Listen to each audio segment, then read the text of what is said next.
ልክ ይላል ዮሐንስ አንደን ላይ ቆንጆ ነው ዮሐንስ መጽሐፍ ቅዱስ ብቻ ነው አሁን መንፈስ ቅዱስንም እጂ እግዚአብሔር እንደሚባል አሳይሻለሁ ከዛ ቃልም ይላል መጽሐፍ ቅዱስ እንደሚገልጸው እንከው እግዚአብሔር ነበረ ማ ቃል ሆነ አይደለም ይለው ነበረ ያ ቃል ማን ነበር ያለ ነው እግዚአብሔር እሺ 15 ላይ 14 ጀምሮ ምን ይላል ቃልም ስጋ ሆነ የትኛው እግዚአብሔር የነበር የተባለው ያ ቃል ማን ሆነ ስጋ ሆነ ጸጋንና እውነትንም ተሞልቶ በእኛ አደረ አንድ ልጅም ከአባቱ ዘንድ እንዳለው ክብር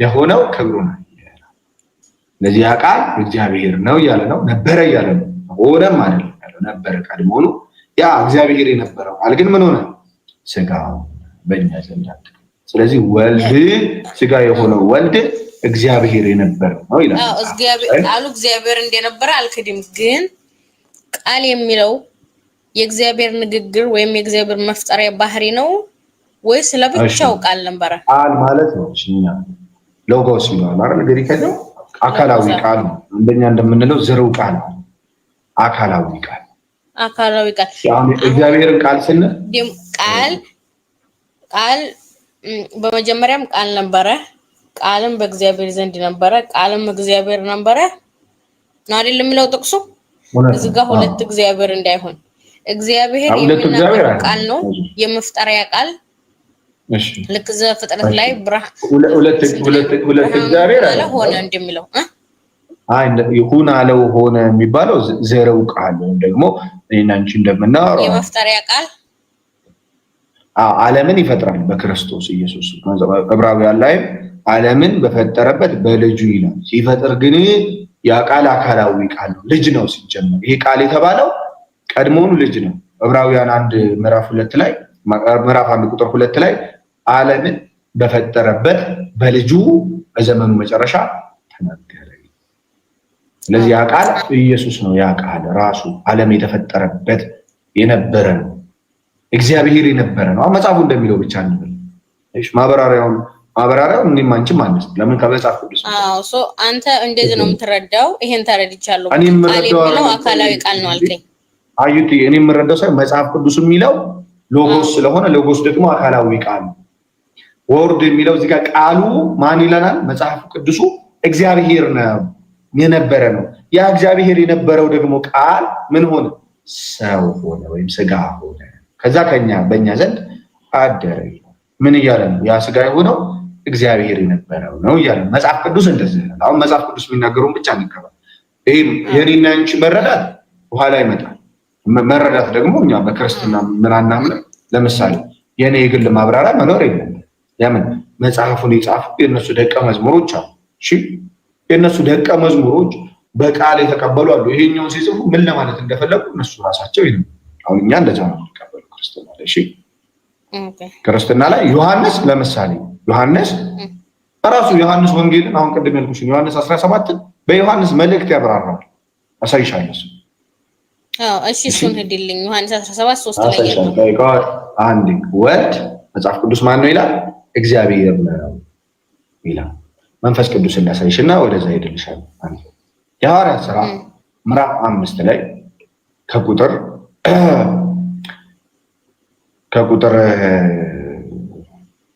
ከአንድ ጀምሮ ምንድነው የሚናገረው አናንያ የሚባል ሰው መሬት ከሸጠ በኋላ ምን አደረገ ለእግዚአብሔር የሚሰጠው ነገር ወይም ደግሞ መሬት ይሸጡና አንድ ላይ ነው ብሩን ምን ያደርጉና ሁሉን ነገር ተቀላቅለው አንድ ላይ የሚኖሩበት ሁሉም እንደዛ ያደረገ ይቀላቀላል እና አናንያ ግን ምን አደረገ መሬት ሸጠና ግማሹን ሸወዳቸው ወይም ግማሹን አስቀረና ይሄን ይሸጥኩት አለ እንዲህ ይላል ከአንድ ጀምሮ አናንያ የተባለ አንድ ሰው ሲጳራ ከተባለች ሚስቱ ጋር መሬት ሸጠ ሚስቱም ደግሞ ስታውቅ ከሽያጩ አስቀረና ኩሌታውን አምጥቶ በሐዋርያት እግር አጠገብ ጴጥሮስም አናንያ ሆይ አለ እሺ መንፈስ ቅዱስን ታታልልና ሰማላ አያቴ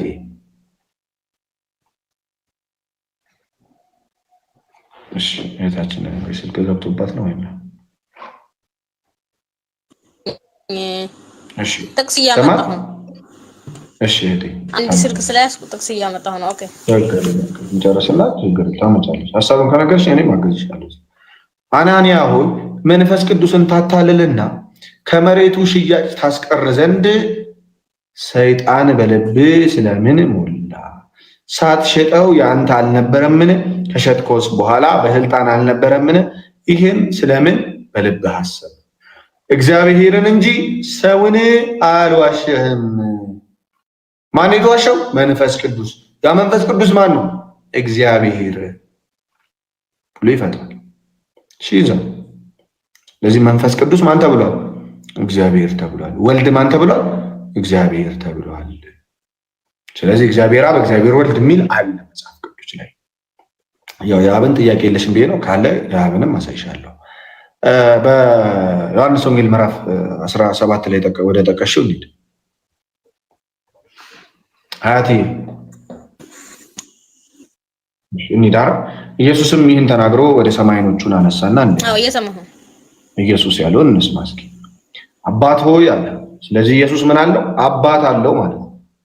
ወደ ሰማይ ቀና ብሎ ይህን ፎከስ አድርጉ። እሺ በመጀመሪያ በጣም በቅንነት ለመረዳት የምትፈልጉ ከሆነ አባት ሆይ ብሎ እንደሚጸልይ ይሄ መጽሐፍ የታመነ ከሆነ አባት ወደ አባቱ ነበር የሚጸልየው ማለት ነው ኢየሱስ።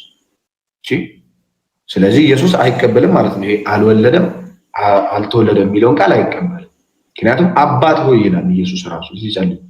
ሰዓቱ ደርሷል። የምኑ ሰዓት ደረሰ? ልጅ ያከብር ዘንድ በስጋም ላይ ስልጣን እንደሰጠው ለሰጠው ሁሉ የዘላለም ሕይወት ይሰጣቸው ዘንድ ልጅህን አክብር። ወይ እውነተኛ አምላክ የሆንክ አንተን የላከውንም ኢየሱስ ክርስቶስን ያውቁ ዘንድ ይህች የዘላለም ሕይወት ናት። እኔ ልሰራው የሰጠኝን ስራ ፈጽሜ በምድር አከበርኩ። አሁንም አባት ሆይ ዓለም ሳይፈጠር በአንተ ዘንድ በነበረኝ ክብር አንተ በራስህ ዘንድ አክብረኝ። እንግዲህ አሁን ፖይንት የሚያስነሳው ጥያቄ የሚያስነሳው እውነተኛ አምላክ ብቻ የሆንክ አንተን የላከውንም ኢየሱስን ያውቁ ዘንድ ይህች የዘላለም ሕይወት ነች የሚለው ነው አያቴ።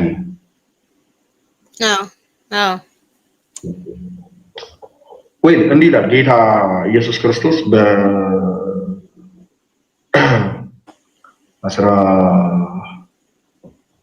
እዛው ቀደም ብሎ ምን ይላቸዋል መሰለሽ ሐዋርያትን በዮሐንስ ወንጌል ምዕራፍ 16 ላይ የምነግራችሁ ብዙ ነገር አለኝ፣ ነገር ግን አሁን ልትሸከሙት አትችሉም። ግን እርሱ የእውነት መንፈስ በመጣ ጊዜ ወደ እውነት ሁሉ ይመራቸዋል። የሚሰማውንም ሁሉ ይናገራል እንጂ ከራሱ አይናገርም፣ የሚመጣውንም ይነግራቸዋል አላቸው። ከራሱ የማይናገር መንፈስ አለ ማለት ነው የሚመጣው። አሁን ሊሸከሙት ቢነግራቸው እንኳን ሊሸከሙት የማይችሉትን እውነት የሚያሸክማቸው የሆነ መንፈስ አለ። መንፈስ ነው የተባለው። እሺ ባይዘው ይህንን መንፈስ ጌታም ኢየሱስ እንደሚልከው እኔ እንዲሄድ ይሻላችኋል፣ እኔ ባልሄድ መንፈሱ አይመጣም፣ እኔ ብሄድ ግን መንፈሱን እልክላችኋለሁ። ጌታ ኢየሱስም የሚልከው ወይ ስለዚህ አሁን ስለ ዮሐንስ ወንጌል ማንን ነው የምንጠይቀው? ራሱን ዮሐንስን አይደል? እንግዲህ ከኔም ነብይ በሚለው ይመጣል አይደል? ምን አልሽኝ እህቴ?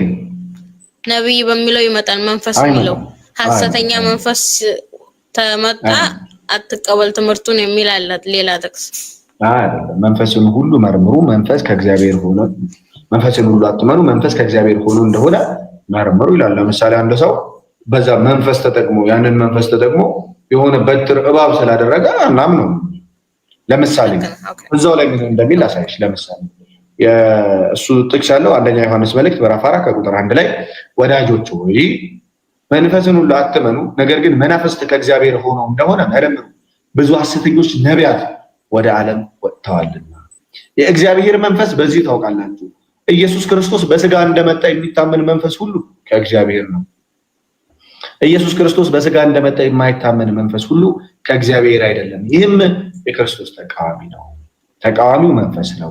ይህም እንደመጣ ሰምታችኋል፣ አሁንም እንኳን በዓለም አለ ይላል። ስለዚህ በነቢያት ስለሚሰራው በሐሰተኛ ነቢያት ስለሚሰራው መንፈስ እያወራ የሚመጣው ግን ያለው እውነተኛ መንፈስ የእውነተኛው መንፈስ ነው።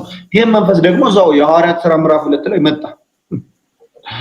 የሐዋርያት ሥራ ምዕራፍ 2 ከቁጥር 1 ጀምሮ ሲመጣ በዓለ ሃምሳ የተባለው ቀን በደረሰ ጊዜ ሁሉም በአንድ ልብ ሆነው አብረው ሳሉ በድንገት እንደሚነጥቅ አውሎ ነፋስ ከሰማይ ድምፅ ወጣ፣ ተቀምጦም በነበሩበት ሁሉ ሞላው። እንደ እሳትም የተከፋፈሉ ልሳኖች ታዩአቸው፣ በእያንዳንዳቸውም ላይ ተቀመጡባቸው።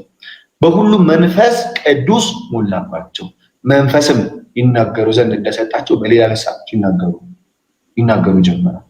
አይሾ ያ መንፈስ የሚመጣና ክርስቶስን የሚያሰብክሽ ነው። ወደታችን ግን አሁን ዮሐንስን እንጠይቀው እስኪ። እውነተኛ አምላክ ብቻ ይሁን ካንተን የላከውንም ኢየሱስን ያውቁ ዘንድ ይህች የዘላለም ሕይወት ነች ለምን አልክ? እንበለው። ዮሐንስ ምን አለ? ጌታ ኢየሱስ እውነተኛ አምላክ የሆነ እሱን አረ ለአብ የላከውንም ደግሞ ከዛ ተልኮ የመጣውን ኢየሱስን ማወቅ ነው የዘላለም ሕይወት አይደል? የሚነግራቸው ደግሞ ያ የእውነት መንፈስ ነው፣ ከሰማይ የመጣው እውነተኛ መንፈስ። ጠብቁ የተባሉት መንፈስ አለ። ሐዋርያት ኃይል እስክትቀበሉ በዚህ ጠብቁ ይላቸዋል ጌታ ኢየሱስ። እና ያ መንፈስ መጣና ምን ነገራቸው ሲባል በአንደኛ ዮሐንስ መልእክት ምዕራፍ 5 ከቁጥር 20 ላይ አንደኛ ዮሐንስ መልእክት ምዕራፍ 5 ከቁጥር 20 ላይ እንዲህ ይላል፣ የእግዚአብሔርም ልጅ እንደመጣ ይላል። አየሽ፣ የእግዚአብሔርም ልጅ እንደመጣ እውነተኛውን የሆነውን እናውቅ ዘንድ ልቦናን እንደሰጠን እናውቃለን። የእግዚአብሔር ልጅ መጣና ምን አደረገ? እውነተኛ የሆነውን ያውቁ ዘንድ ልቦና እንደሰጣቸው ያውቃል። እውነተኛም በሆነው በእርሱ አለ። እውነተኛም በሆነው በማን? በእግዚአብሔር ልጅ በእርሱ አለ። እርሱም ያ እርሱ ማን ነው? ልጁ ኢየሱስ ክርስቶስ ነው። እርሱ እውነተኛ አምላክና የዘላለም ሕይወት ነው። ጌታ ኢየሱስ ምንድነው? እውነተኛ አምላክና የዘላለም ሕይወት ነው። ስለዚህ እውነተኛ አምላክ ብቻ የሆነ እርሱ ጌታ ኢየሱስንም ማን ብለው አወቁ? ያ መንፈስ ሲመጣ እውነተኛ አምላክና የዘላለም ሕይወት ነው ብሎ ማወቅ። አዎ ይህቺ የዘላለም ሕይወት ነች። ሐዋርያትም ባልተናገሩት ኢየሱስም ባልተናገረው መንገድ ግን ኢየሱስ ክርስቶስ ከሰማይ አልመጣም።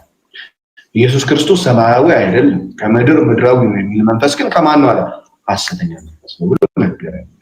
ስለዚህ አዎ ኢየሱስን ያውቁ ዘንድ እውነተኛ አምላክ ብቻ የሆነው እሱ የላከውንም ኢየሱስን እውነተኛ አምላክና የዘላለም ሕይወት ብሎ ማመን። አዎ የዘላለም ሕይወት ይቺ ነች።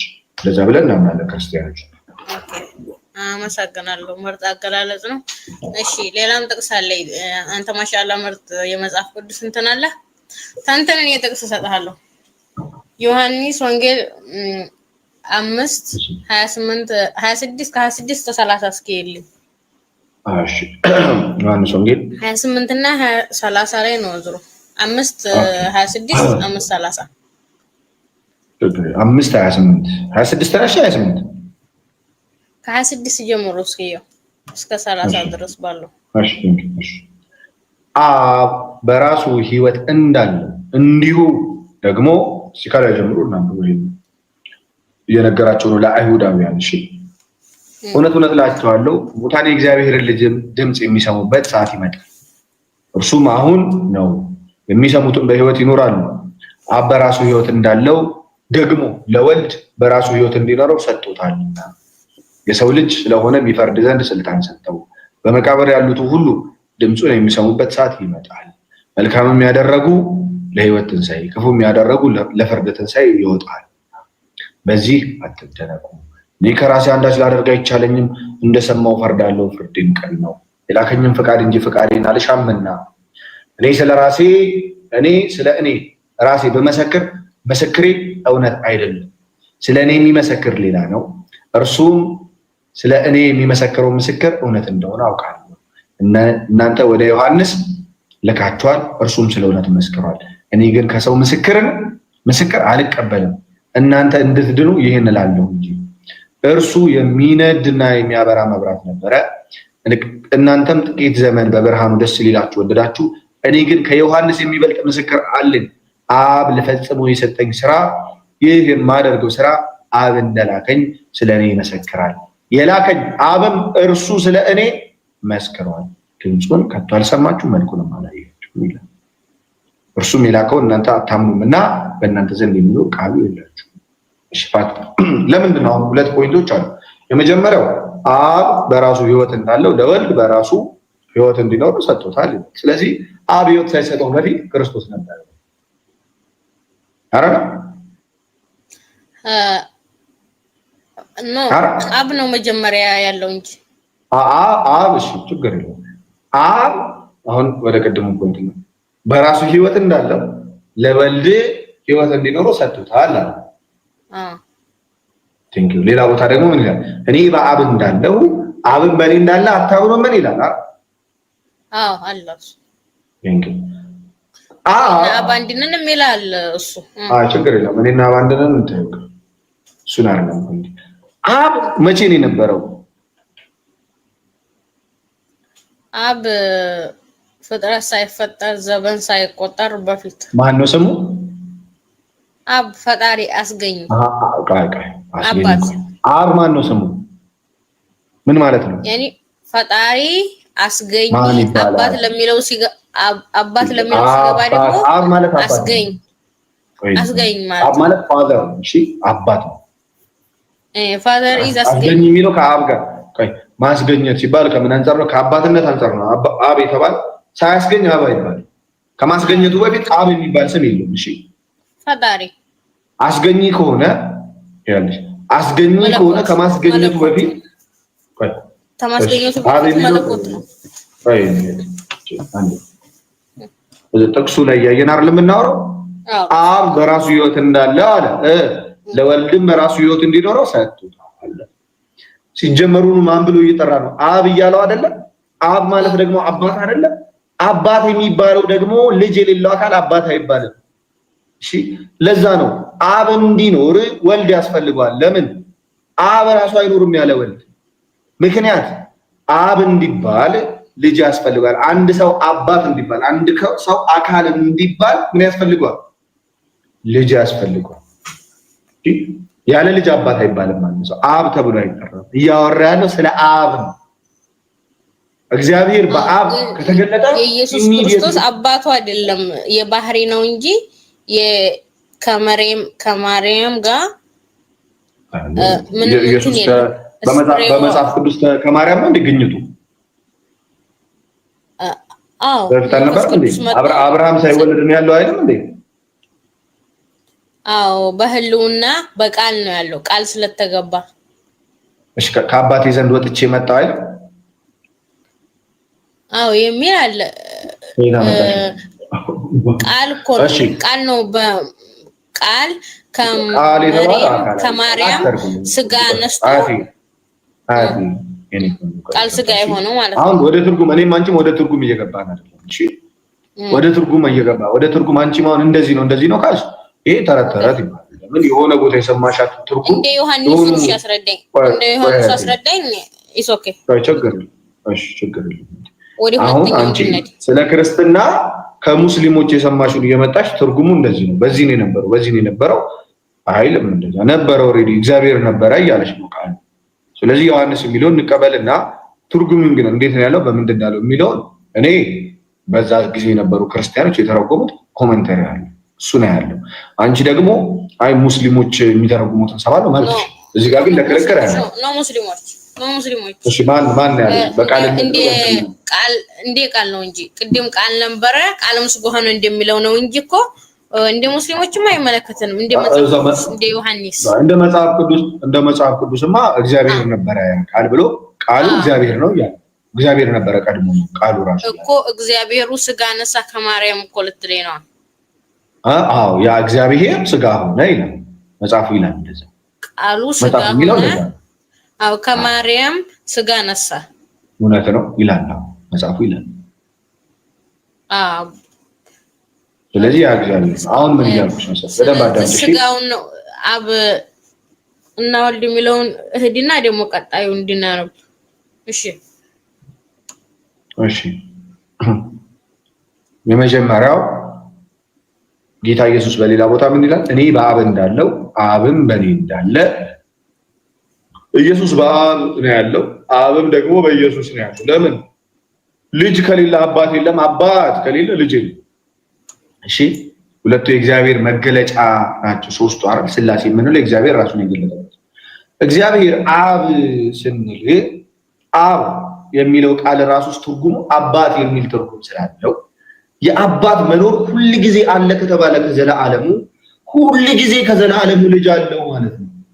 ምክንያቱም አባት ተብሎ አይጠራም አንድ ሰው ያለ ልጅ፣ ልጅም ደግሞ ልጅ ተብሎ አይጠራም ያለ አባት።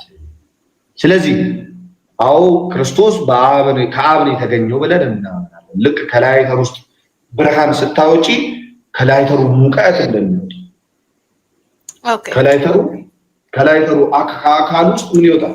ልክ ያቺ የብርሃን የምትቦለቦሎ እሳት ትወጣለች። ልክ እንደዛው ሁሉ ኢሚዲየትሊ አብ ሲኖር ነው ወልድ የሚኖረው፣ ወልድም ሲኖር ነው አብ የሚኖረው። ስለዚህ ከዛ አንጻር የተነገረ ነው። አብ አስገኝ ነው ማለት ነው። አብ አስገኝ አስገኝ ሲባል ግን ልክ ፀሐይ ብርሃን እንደምታስገኝ እኮ ያኔ አብ አስገኝ ነው ካላስ እንደዛ። ሁለተኛው አይደል? ሌሎች ጥቅሶችን ያሳይሻለሁ። ለምሳሌ በተራራው ላይ ጌታ ኢየሱስ ክርስቶስ ከሰማይ ድምጽ ይመጣለታል። አይ ምስክሬ ማን ነው አለ። አልፈልግም ማለት ከሰማይ ምን አይነት ድምጽ መጣ መሰለሽ? ሐዋርያት ወጡ። ከሐዋርያት ጋር ጌታ ኢየሱስ ሲወጣ በተራራው ላይ የምወደው በእርሱ ደስ የሚለኝ ልጄ ይህ ነው አላቸው አለ ተናገረ። ከዛ ሙሴ እና ኤልያስ ተገለጡ በዛ ጊዜ። ከዛስ ምን አደረገ ስንል ይህንን ነገር ለማንም እንዳትናገሩ ብሎ ምን አደረጋቸው? አስጠነቀቃቸው። ሐዋርያት አስጠነቀቃቸው። ቀደመ ይህን ነገር እንዳትናገሩ አለ። እሺ ወይ ሁለተኛ ፖይንት በዮሐንስ ወንጌል ምዕራፍ 10 በማቴዎስ ወንጌል ምዕራፍ 16 ይመስለኛል። እኔ የሰው ልጅ ማን እንደሆነ ይላሉ ሲል ሁሉም ተናገሩና ቅዱስ ጴጥሮስ ምን አለ? አንተ የሕያው እግዚአብሔር ልጅ ነህ አለ። ይህንን ስጋና ደም አልገለጠልን መንፈስ ነው ከነገሩ በኋላ ይህንን ነገር ምን አለ?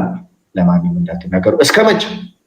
የሰው ልጅ ከሙታን እስኪነሳ ድረስ የሰው ልጅ ከሙታን እስኪነሳ ድረስ ለማንም አትናገሩ። ስለዚህ ወንጌል ሲሰበክ አሁን ለምሳሌ ለሙስሊም ለምሳሌ ላንቺ ወንጌል ሲሰብክ ለምሳሌ እኔ አሁን ብዙ ጊዜ ከአምላክነቱ ይጀምራል አይደል? ባይዘው ከነብይነቱ መጀመር ይችላል። በጣም የተሻለው መንገድ ይሄ ነው ብዬ አምናለሁ። ከነብይነቱ ኢየሱስ ነብይ ነው ተብሎ ይታመናል። ነብይ ነው ብሎ ከታመነ ኦኬ። መጽሐፍ ቅዱስ ላይ አባቴ እያለ ይጠራል። ታዲያ ለምንድን ነው አባቴ እያለ እየጠራ? ከሰማይ ደግሞ አባት ልጄ እያለ እየጠራ ለምንድን ነው ልጅ የለውም? ለምንድን ነው አባት የማይባለው? አየሽ፣ ክርስቶስ ይታመናል ብዬ መረጥኩ። መጽሐፍ ቅዱስ ላይ ያለው ክርስቶስ በሙስሊሞች አይታመንም፣ በፍጹም አይታመንም። ለምን? መጽሐፍ ቅዱስ ላይ ያለው ፈጣሪ ምን እያለ ነው? ከሰማይ ሆኖ ልጄ ይላል፣ ምድር ላይ ሆኖ ደግሞ አባቴ ብሎ ይጸልያል፣ ይናገራል። በተቃራኒው ግን ምን ያደርጋል? በቁርአን ላይ የአባት የሚለውን ቃል ምን ያደረገው? ሚስት የሌለው ሲሆን እንዴት ልጅ ይኖራል የሚል ሐሳብ ይመጣል። በቁርአን ላይ አንድ ፈጣሪ ነው፣ አይወልድም አይወለድም፣ ይፈጥራል፣ ነብያትን ይልካል። ግን ልጅ ቢያስፈልገው ምን ማድረግ ነበረበት?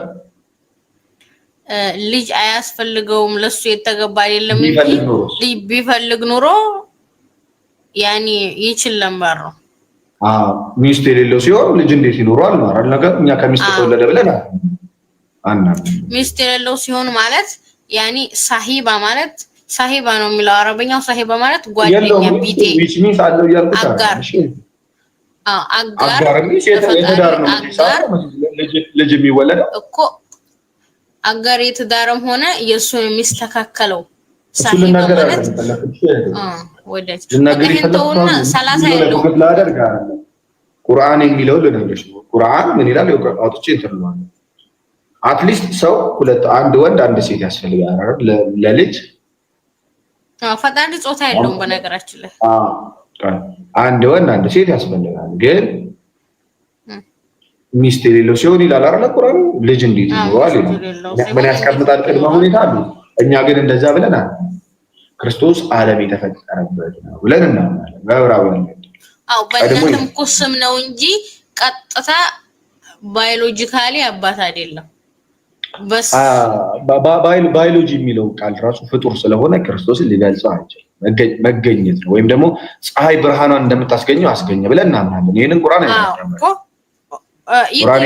ፈጣሪ አስገኝ ይላል፣ ቁርአን ላይ አስገኝ ይላል። ረብ በሚለው ይመጣል። ረቢ ችግር የለው። አስገኝ ከተባለ ግን አባቴስ እያለ መጸለይ ይችላል ክርስቶስ። በቁርአን አባት አትችልም፣ ግን አስገኝ ማለት ትችላለህ። ሐሊቂ ፈጣሪ አስገኘ ማለት ትችላለህ። ልጄ ሊል ይችላል። ልጄ ሊል ይችላል። ፈጣሪ አይችልም። ፍጥረቴ ባሪያዬ ፍጥረቴ ይላል። ልጄ ግን ይላል። በእኛ ሆነ የኛ አምላክ ግን ይሄ ያለ በሐዋርያት ፊት ይላል። ኦኬ ሰላሳ እየተናገሩ ታርደዋል። ተሰውተዋል። ይሄንን እየተናገሩ ያዩት ነው። ስለዚህ በእኛ በክርስትና ውስጥ ልጄ ይላል። ስለዚህ ምን መሰለሽ የመጀመሪያው ሐሳብ ወንጌል ስትሰብኪ ይሄ ተነጋሪውን ይወክላል። አሁን ብዙ ጊዜ ጉንጭ አልፋ ኢየሱስ አምላክ ነው አይደለም። ኢየሱስ ነብይ ነው ወይ? ኢየሱስ ነብይ ከሆነ በነብይነት መጽሐፍ ቅዱስ ላይ ያለውን ኢየሱስ ተቀበሉታላችሁ? የመጀመሪያ ጥያቄ መሆን ያለበት ይሄ። ስለዚህ በነብይነት መጽሐፍ ቅዱስ ላይ ያለው ተቀበያለሽ? በነብይነት ምንም ጥርጥር የለውም። እኛ እኮ በነብይነት መጽሐፍ ቅዱስ ላይ ያለው እውነተኛ አምላክ አንተ ብቻ ይሁንክ የላከው ኢየሱስ ያዕቆብን ለዘላለም የሚነግሰው ኢየሱስን ትቀበያለሽ? ለመንግስቱ ፍጻሜ የሌለውን ኢየሱስ ትቀበያለሽ? ኢየሱስ ነብይ ነው ብዬ ነው ይቅርታና ዝጋ ነብይ ግን ምን የፈጣሪ መልእክተኛ ነው። መጽሐፍ ቅዱስ ላይ ያለው ኢየሱስ የተላከ ነብይ ነው። ከአምላክነቱ በፊት መጽሐፍ ቅዱስ ላይ ያለው ኢየሱስ ሲመጣ ምን ተብሎ ነው የመጣው? በቅዱስ ገብርኤል መጥቶ ያ ለዘላለም በእስራኤል ቤት ላይ ይነግሳል ለመንግስቱም ፍጻሜ የለውም ይላል። ለመንግስቱ ፍጻሜ የሌለው ነብይ ተቀበያለሽ? ማን ነው መንግስት እንዲሆንና የሰጠው? ክርስቶስነትን የሰጠው አላህ ነው የሰጠው። ትቀበያለሽ? እግዚአብሔር ነው የሰጠው። ነብይነቱን አላህ የሚለውን ስም እኔ አከብራለሁ። አላህ ነው አይደለም፣ እግዚአብሔር ነው የሰጠው በእናንተ አላህ። ስለዚህ ይለያያሉ ማለት ነው። መጽሐፍ ቅዱስ ላይ ያለው እግዚአብሔርና ቁርአን ላይ ያለው እግዚአብሔር ይለያያል። መጽሐፍ ቅዱስ ላይ ያለው ኢየሱስና ቁርአን ላይ ያለው ኢየሱስ ይለያያል ማለት ነው። የማይለያየው ምክንያት ለምን እንደው ታውቃለህ? ስቶሪው አንድ ነው። ከ2000 ዓመት በፊት ነው። ከመርየም የምትባል ነው። ከእስራኤል ነው። እሺ መርየም ካልሽ ለምሳሌ መርየም የምትባል ግን ደግሞ የአሮን እህት የሆነች መርየም እኔ አላውቅም። እኔም የማውቀው ብሉይ ኪዳን ላይ አሮን የሚባል የሙሴ ወንድም ነው። በነገራችን ላይ እህትማማች ሊኖር ይችላል። አሁን ለምሳሌ ዮሴፍ መባል በእናንተ አለ፣ ያዕቆብ አለ፣ መቅደላ አለ ሊኖር ይችላል ሳይሆን የስም ተመሳሳይነት አለ። በታሪክም ውስጥ መጽሐፍ ቅዱስም ላይ እንግዲህ ካሳየሽን ችግር የለም ልቀበል። በታሪክ ላይ ከእስልምና ውጪ ማርያም አሮን የሚባል ወንድም አላት ብሎ የሚያምን እኛው አሮን የሚባል ወንድም አላት ብለን ምናምናት ማርያም አለች። ከሺዎች ዓመት በፊት የነበረች በሙሴ ጊዜ የነበረች የነብይ እህት ማለት ነው። የሙሴ እህት ወይ የአሮን እህት ማርያም ትባላለች። በነገራችን ላይ አንቺ የሃሩን እህት ማለት እንደ ሃሩን ጥሩ ሊመስላት ይችላል። በዛ ዘመን ያለች እንደዛ የሚል የአሁን ባህል አለ እንደዛ የሚባል ካለ ማስረጃ ችግር የለም። አለ ይሄ በእስልምና ተፍሲሮች ላይ አለ። እዝጋኔ ላውጣላችሁ ማስረጃ። ሌላው የሃሩን እህት የተባለ ሰው አለ? እስኪ ንገረኝ አንድ ሰው።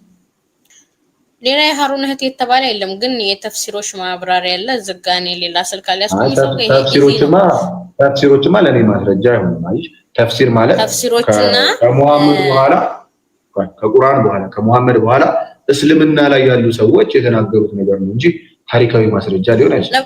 ነብዩ መሐመድ ሰለላሁ ዐለይሂ ወሰለም ይሄን ተጠይቀው መልሰዋል። ይሄ ሶ ኢዚ እንደዛ መልሰዋል ብለው ሷሃባዎች ጽፈዋል አይደለ? ወይም ደግሞ አንድ ሰው ጽፈዋል ማለት ነው። ያ ነገር ግን እውነት እንዲያደርገው በአይሁድ ታሪክ ውስጥ ወይም በአይሁድ ባህል ውስጥ ያ የአሮን እህት እየተባሉ የሚጠሩ ሰዎች ሊኖሩ ይገባል። ካልሆነ ግን እሳቸውን ብቻ አምነሽ ነው ማለት ነው አንቺ እንደዛ የምትይው ነው። በእሳቸው እኮ ነው የዓለሙ እዝነት የዓለሙ ሃይማኖት የተመሰረተው በዓለም ላይ ያለው አንድ ያቺ ሃይማኖት ወደ ነገሩ ልመለስና እሱ እኮ መጽሐፍ የተጻፈልን አምነን ነው። ለምሳሌ አላህ ያደረገው እንበልና ይሄኛው በነገራችን ላይ በመጽሐፍ ቅዱስ ተመሳሳይ ስም አለ።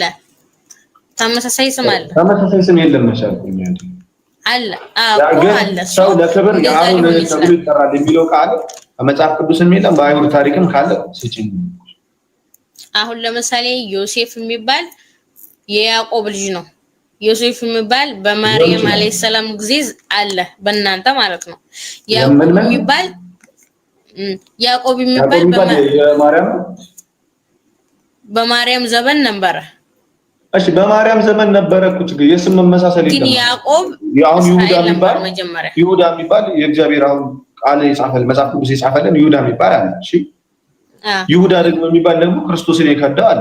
ይሁዳ ደግሞ ከዛ በፊት የነበረ ሰው አለ። ግን አሁን የኔ ጥያቄ የስም መመሳሰል የለም ሊኖር ይችላል እዛም ጋር ይሄ ሊሆን ይችላል ተብሎ ደግሞ እኛ ደግሞ ይሁንሽ አልተገለጸም። መጽሐፍ ቅዱስ ብለን አንደርስታንድ እንዳደረግ ነው አይደል? ችግር መጥቶ ይችላል እኛ አልገገምንም እዚህ ጋር ሶ እኛም ጋር ታሪክ እንደዚህ ሊኖር ይችላል ተብሎ ዋናው የፈጣሪ የድነት እንትን አይደለም ይሄ። እሺ ችግር የለም ይሁን በቃ ሊሆን ይችላል የሚለው እናያዘው ሊሆን ይችላል የሚለው አስኬደኝ። ግን ደግሞ እንደኔ ግን ከዛ በፊት የሚባል መጽሐፍ ቅዱስ ላይ ለምን መጣ? ዩሱፍ የሚባል ለምን መጣ? ዮሴፍ የሚባል መቅደላዊ ማርያም የሚባል አለ። በዚሁ ደግሞ እመቤቴ ማርያም የምትባላለች። መቅደላዊ ማርያም ደግሞ ዋናይቱ ናት። ኢየሱስ ክርስቶስ እንዴት ተነሳ ቀብሩን ያየችው ናት። صح ወንጌል ራሱ ነበራት። ወንጌል ከነበራት ስም ተመሳሳይ ማለት ነው። የመቅደላዊ ማርያም ወንጌል በፊት ነበር አሉ። አረን አሁን አላቀም። አሁን ወደ ጥቅሱ ግባሊ ጥቅሱ አሁን የኔ ነገር ምን መሰለሽ እቴ እኔና አንቺ ለምሳሌ ኢየሱስ ክርስቶስ ለመንግስቱ ፍጻሜ የሌለው ነብይ መሆኑን ታምኛለሽ ወይ ያልኩሽ?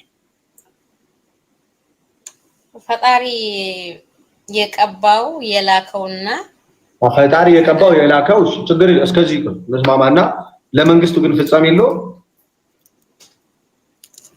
ለመንግስቱ ፍጻሜ ያለው ሁሉም ነፍስ ሞትን ተቀምሳለች። ስለዚህ የኛ ቃይቃይቴ ስለዚህ ኢየሱስ ክርስቶስን አንድ ፈጣሪ በታሪክ ውስጥ የነበረውን መጽሐፍ ቅዱስ ላይ ያለውን ኢየሱስ ክርስቶስን አትቀበዩም ማለት ነው።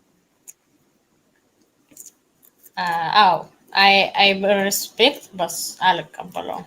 መብትሽ ነው። አይ እቀበላለሁ ስትይ እኮ ነው እናንቺ ባይዘው የምንጋጨው እንጂ ለምሳሌ መጽሐፍ ቅዱስ ላይ ያለውን ኢየሱስን አልቀበለውም ቢሉ ለምሳሌ እናንተ ነብያችን የምትሏቸው መሐመድ ለምሳሌ አልቀበለውም ቢሉ ምንም የሚያጨቃጭቅ ነገር የለም። እዚህ መብታችን። ግን አሁን ምንድነው ችግሩ? መጽሐፍ ቅዱስ ላይ ያለውን ኢየሱስ እንደዚህ ነው ብሎ ስለሱ ባህሪ ሊተናገሩ ሲሞክሩ አይ እናንተ የምታውቁት ኢሳ የምትሉት አካል እኛ የምናመልከው ኢየሱስ አይደለም። የኛ ኢየሱስ ለመንግስቱ ፍጻሜ የለውም ብሎ በመጽሐፍ ቅዱስ ተናግሯል። ያ ገብርኤል የተናገረው ያ እና ወይ ሌላው ነገር ልንገርሽ። ስለዚህ ወንጌል ሲደርስ ለምሳሌ አሁን ላንቺ እንደ መጽሐፍ ቅዱስ ከሆነ ከዚህ በላይ መከራከር የለብንም። አይሽ ለምን ቀድሞውኑ አታምኚው ማለት ነው። ያንን ቃል የእግዚአብሔር ቃል መሆኑን ሳታምኚ ነው የፈጣሪ ቃል ነው ብለሽ ሳታምኚ ምን ያደረግሽ ነው? ለማስረዳት ያህል ግን አሁን ወንጌል ሲነገር ጌታ ኢየሱስ ሲናገር ለሰዎች መጀመሪያ የፈለገው ነገር ምንድነው? ያ ቃል እውነተኛ ቃል መሆኑ ከእግዚአብሔር እንደመጣ ከእግዚአብሔር የተላከ ቃል መሆኑን ማሳወቅ ነው ቀድሞ። እሺ ቀድሞ ነው አምላክ ነኝ እኔ እንደዚህ ነኝ ሊላቸው አይደለም። የመጣው ምንድነው? ቀድሞ የያዘው ቃል ይዞት የመጣው ቃል ለምንድነው? ከእግዚአብሔር መሆኑን እንዲያውቁ ነው። የሱ እዛ ጋር የሚያዩት አንድ ሰው ነው የሚያዩት እነሱ እና እዛ ጋር የሚያዩት ሰው ከራሱ የሚናገረው ከሰው የሚወጣ ቃል ሳይሆን ከሰማይ ተልኮ የመጣ ያ የእግዚአብሔር ቃል መሆኑን እንዲያረጋግጥላቸው ምን አላቸው? እኔ ከራሴ አንዳች ላደርግ አይቻለኝም እንደሰማው በርካታ ፍርዴን ቅን ነው ብሎ አብ እያለ ነው የሚገልጸው። አብ ብሎ ቃል ማን ይገልጻል? አባቱ መሆኑን ይገልጻል። አባቱ የነበረው ደግሞ ከመቼ ነው? ዓለም ሳይፈጠር ዓለም የተፈጠረው ራሱ በእርሱ በልጁ እንደሆነ ይናገራል። ስለዚህ ከዚህ አንፃር ምንድነው ፖይንቱ? እዛ ጋር ሊነገር የተፈለገው ነገር ሊሰበክ የተፈለገው ጌታ ኢየሱስ ክርስቶስ ይዞ የመጣው ቃል ከየት ነው? ሰማያዊ ከሰማይ የሆነ የእውነት የሆነ ቃል ነው። ፊት ለፊት እዛ የሚያዩትን ይሄ በሰው ነው አይደል? ፊት ለፊት የሚያዩት ያንን ሰው ወይም ደግሞ ከዛ የሚወጣውን ቃል ያ ቃል አይደለም ፊት ለፊት የሚያዩት ሳይሆን የሰማያዊ ቃል ይዞ እንደመጣ ቃሉን እንዲቀበሉት ነው። እንትን ኢየሱስ ክርስቶስ አሁን ወደ ሰማይ ሲያርግ በአብ ቀኝ ያለው በአካሉ ነው በሰዋዊ እሺ በአብ ቀኝ ሚንስ ምን ማለት መሰለሽ? በክብር ማለት ነው። እሺ አብ ቀኝ ሚንስ አብ የሆነ ቦታ ይዘት ኖሮት በአብ ቀኝ በዚህ ማለት አለ። አብ ማለት የእግዚአብሔር ክብር ማለት ዓለም ሳይፈጠር ምንድን ነው የሚለው? ለምሳሌ በዮሐንስ ወንጌል ምዕራፍ 17 ላይ ተከሱ ላይ 17 ቁጥር 4 ላይ እኔ ላደርገው የሰጠኝን ስራ ፈጽሜ በምድር አከበርኩህ፣ አሁንም አባት ሆይ ዓለም ሳይፈጠር በአንተ ዘንድ በነበረኝ ክብር አንተ በራስህ ዘንድ አክብረኝ። which means ምን ማለት ነው? ኢየሱስ ክርስቶስ ዓለም ሳይፈጠር የነበረው ክብር አለ በአባቱ ዘንድ። የት? በመጀመሪያ ቃል ነበር፣ ቃልም በእግዚአብሔር ዘንድ ነበር፣ ያ ቃል ማን ነበር ይላል? እግዚአብሔር ነበር ይላል። ስለዚህ ያ እግዚአብሔር በነበረበት በዛ ክብሩ ምን አደረገ? ሊቀመጥ ነው ኢየሱስ ክርስቶስ ማለት ነው። እዚህ ጋር ሲያዩት ምን የሚያደርግ ነበር? የሚገፋ የሚተፋበት የሚሰቀል የሚራብ የሚጠማ የነበረው ጌታ ኢየሱስ ክርስቶስ ዓለም ሳይፈጠር በነበረው ክብር ምን ሊያደርግ ነው? ለዚህ ለጳውሎስ ከዛ በኋላ ተገልጧል አይደል? ጳውሎስ ሐዋርያቶች እነዚህ ክርስቲያኖችን ሲያሳድድ ተገለጠ። ሲገለጥ ግን ምን አደረገ? ታወረ። ቅዱስ ጳውሎስ ታወረ። እንደዛው በክብሩ ሊቀመጥ ነው። ስለ ክብር የአብ ክብር በአባቱ ክብር ይመጣል አይደል የሚለው? አመሰግናለሁ። በጣም አሪፍ ውይይት ነበረን። ስለ ሔዋንና ስለ አዳም ብዙ ጠይቄህ ልውረድ። በጣም ብዙ አወራን። ታንኪዩ ሶ ማች ጊዜህን ተሻማሁብህ። እኔም እየደረሰ ነው እና ኢየሱስ ክርስቶስ የተከሰሰበትና የተሰቀለው ወይም ለሰው ልጆች ነው የተሰቀለው የሚለውና ስለ አዳም እና ስለምን ሔዋን ተፈጥሮ ስለ አዳም እሺ ዘፍጥረት ስንት ለምንድን ነው የሞተው ነው ኢየሱስ? አዳምና ሔዋን ባጠፉ ለምን ይሞታል ነው እሱ? እኛ እንጠይቃለን። እሺ አዳምና ሔዋን ኃጢአታቸው ይተላለፋል ብለን አናምንም በክርስትና። እሺ በክርስትና ኃጢአታቸው አይተላለፍም። እኛ ክርስቲያኖች ኦርቶዶክሶች እንደዛ ብለን አናምንም። ኃጢአቱ በራሱ ለዚህ እየተንጠባጠበ አለ አይደል? ከዘር ይተላለፋል ብለን ምን እናምናለን መሰለሽ? እኛ አዳማዊ ማንነት በሚለው እናምናለን። ወይ ደግሞ አዳማዊ ማንነት አለ። አዳማዊ ማንነት ነው የጸጋ መራቅ እግዚአብሔር መራቅ የስጋ ማለት ነው። የስጋ ከሱ ወርሰናል። ኦኬ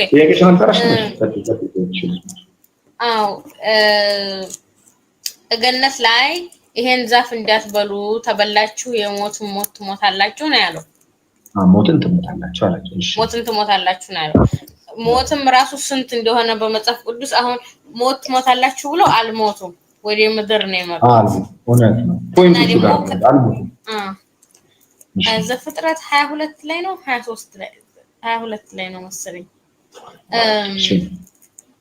23 ላይ ነው መሰለኝ የክፉና ደጉን የሚለየውን ፍሬ በሉ አወቁ የመላክና የፈጣሪ ከዛ ደግሞ የሕይወትን ዛፍ ሊበሉ ሲሉ ከለከላቸው። ሊበሉ ሲሉ ሳይሆን እንዳይበሉ አስወጣቸው። አስወጣቸው። እስኪ ስለዚህ ተባረሩት የሕይወት ዛፍ እንዳይበሉ ነው። እሺ መጣሁ አንዴ ሽንት ቤት ደርሼ ልውጣ። እሺ ይቅርታ። እሺ ደብል ታባርጉ ቤተሰብ ታብታብ ማድረግ የምትችሉ። እሺ ይሰማል?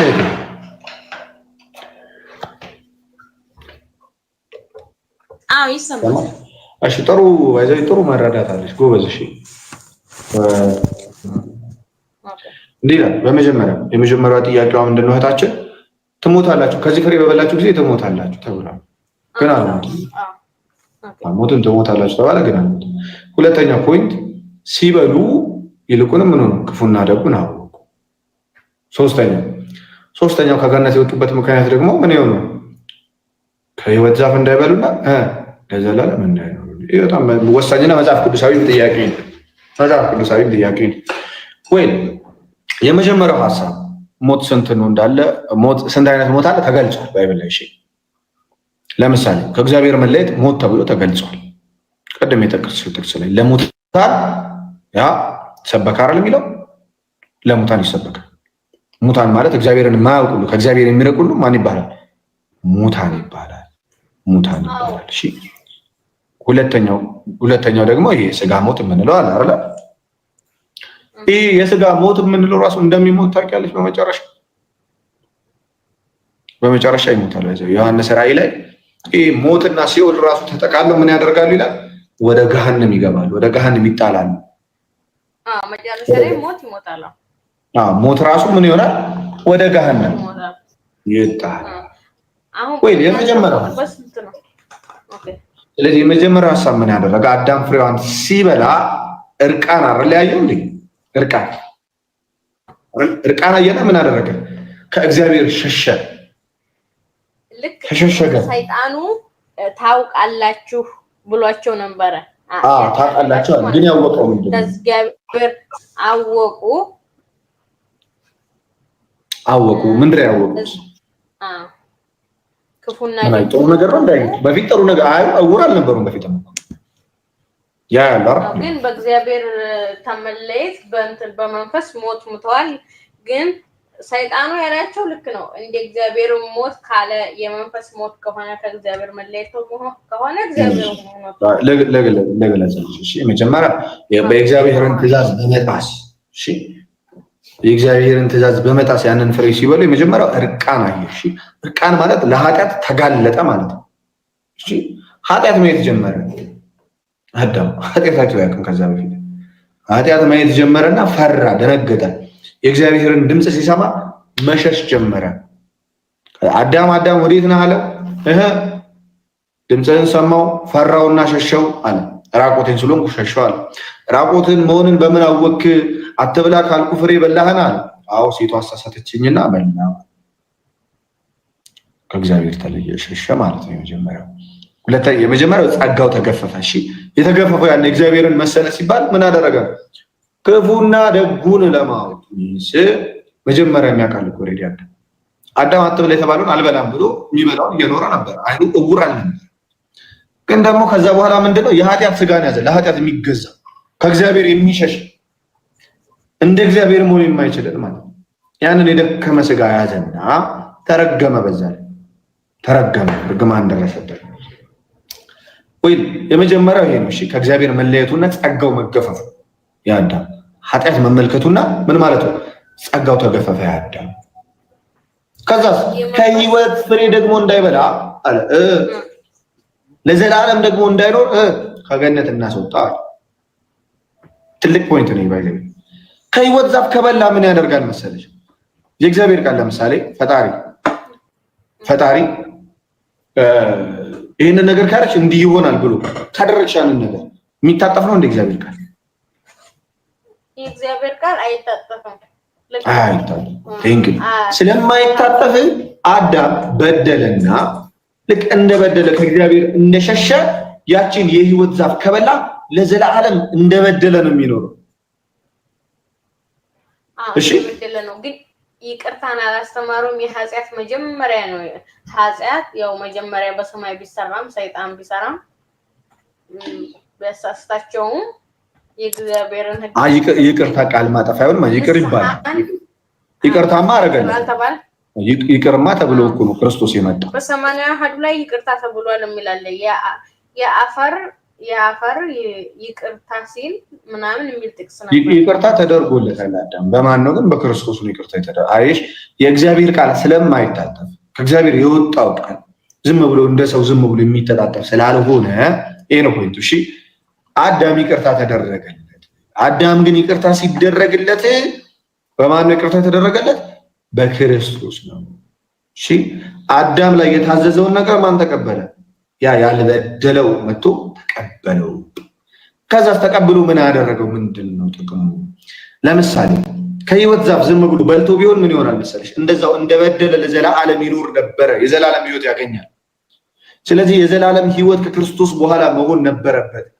ከክርስቶስ በኋላ የሚሆነው ደግሞ ለዛ ለበደሉ የእግዚአብሔር ቃል ስለማይታጠፍ አዳም ቢቀጣ በጥፋቱ ስለሆነ ክርስቶስ ግን ቢቀጣ ግን ያለ ጥፋቱ ስለሆነ ያ ከአዳም የተወለደ ቢቀጣ ያው የደከመው የወደቀው ስጋ ስለሚቀጣ ነገር ግን ከእግዚአብሔርም ከሰውም ወገን የሆነው መካከለኛ ይባል መጽሐፍ ቅዱስ ያ መካከለኛ መጥቶ ምን አደረገለት? ተቀጣ። ከዛስ ምን አደረገ ስንል በቲቶ መልእክት ምዕራፍ 2 ከቁጥር 11 እንዲህ ይላል፣ ሰዎችን ሁሉ የሚያድን የእግዚአብሔር ጸጋ ተገልጧልና። ሰዎችን ሁሉ የሚያድነው ከምንድን ነው ስንል ይህም ጸጋ አለ። ስለ ጸጋው ሲናገር ኃጢአተኝነትንና ዓለማዊ ምኞትን ክደን የተባረከውን ተስፋችንን እርሱም የታላቁን የአምላካችንንና የመድኃኒታችንን የኢየሱስ ክርስቶስን ክብር መገለጥ እየጠበቅን ራሳችንን በመግዛትና በጽድቅ እግዚአብሔርንም በመምሰል በአሁኑ ዘመን እንድንኖር ያስተምራል። አይሹ በክርስቶስ ያገኘነው ጸጋ ጌታ ኢየሱስ ክርስቶስ ቅጣቱን ተቀጣና ምን አደረገ?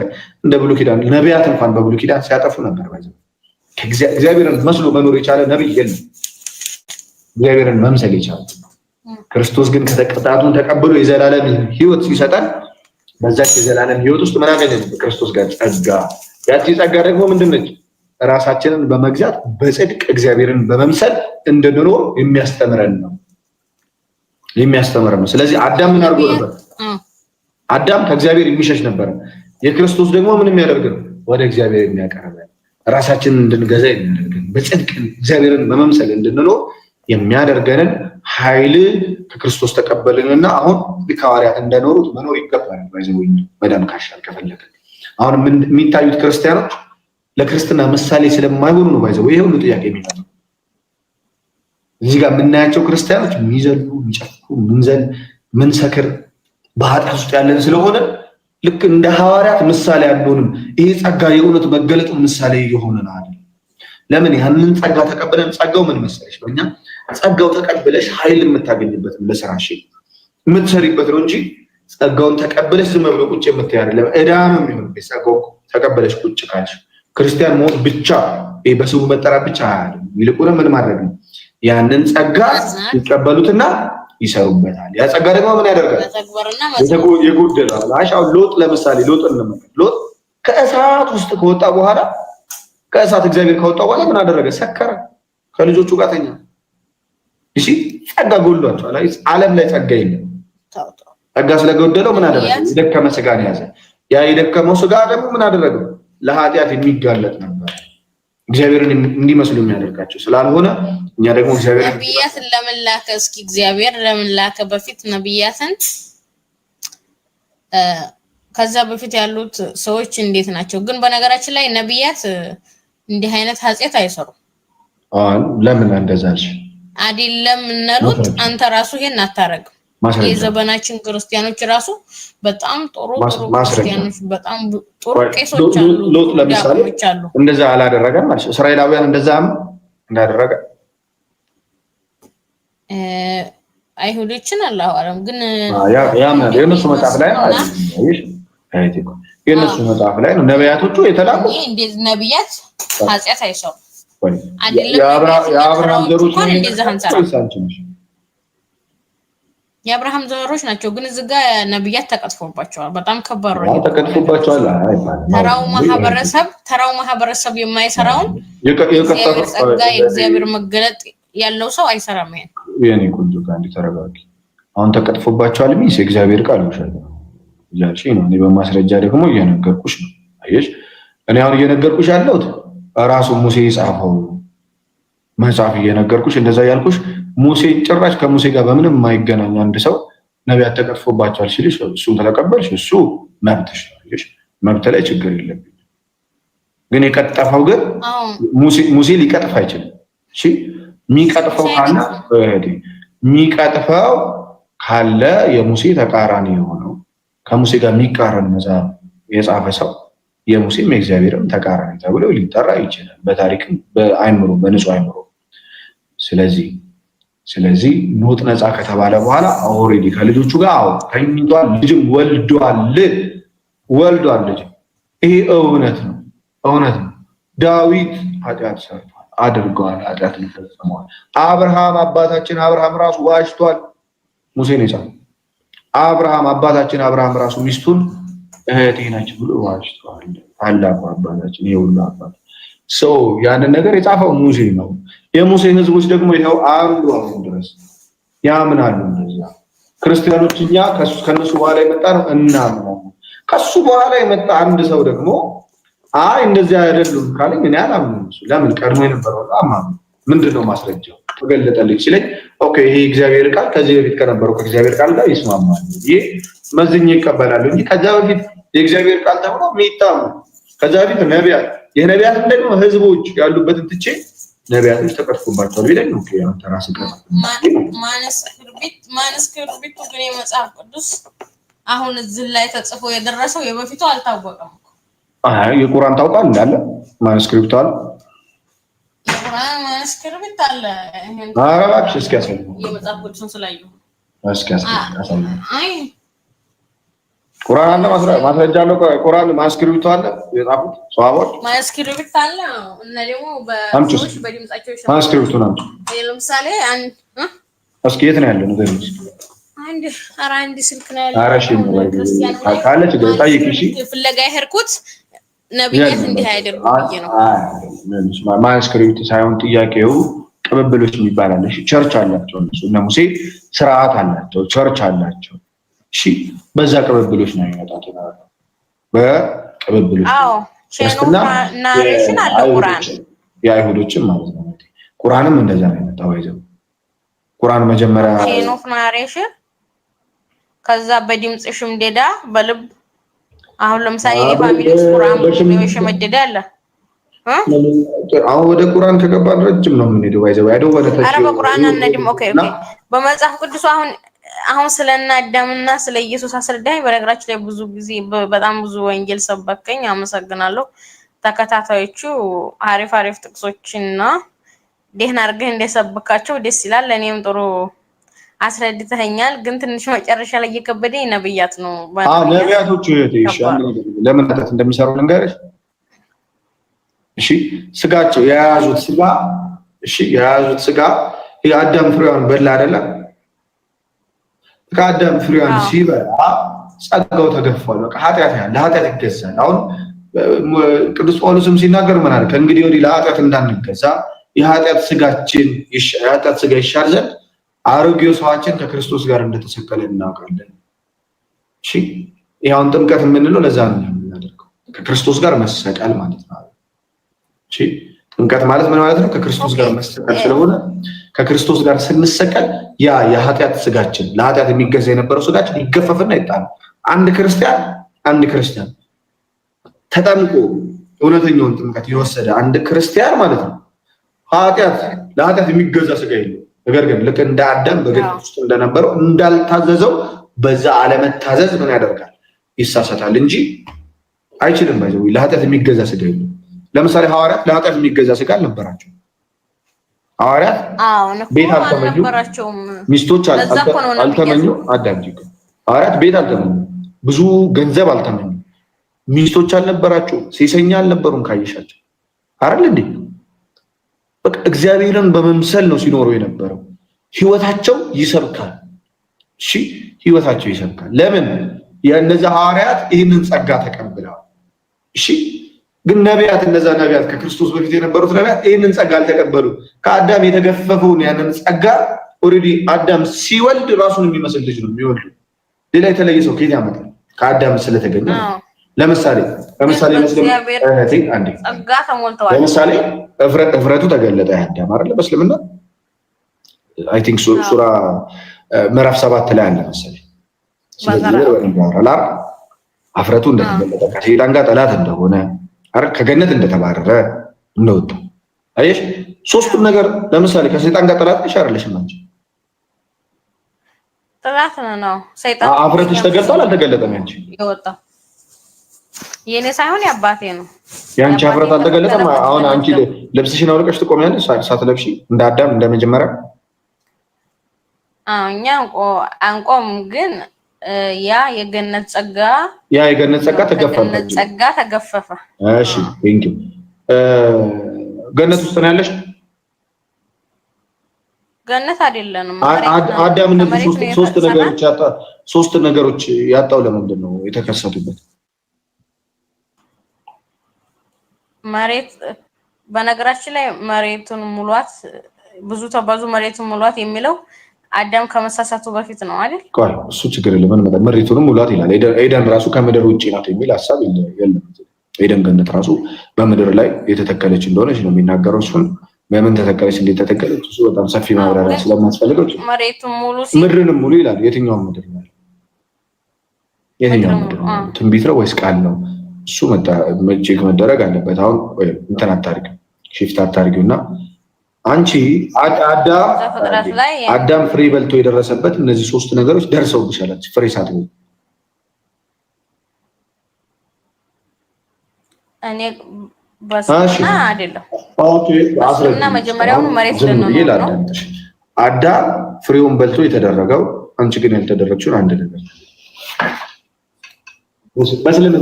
በእስልምና ሱረቱል በቀራ ምዕራፍ 2 ከ30 ጀምሮ የአባታችን አደም ታሪክ አለ።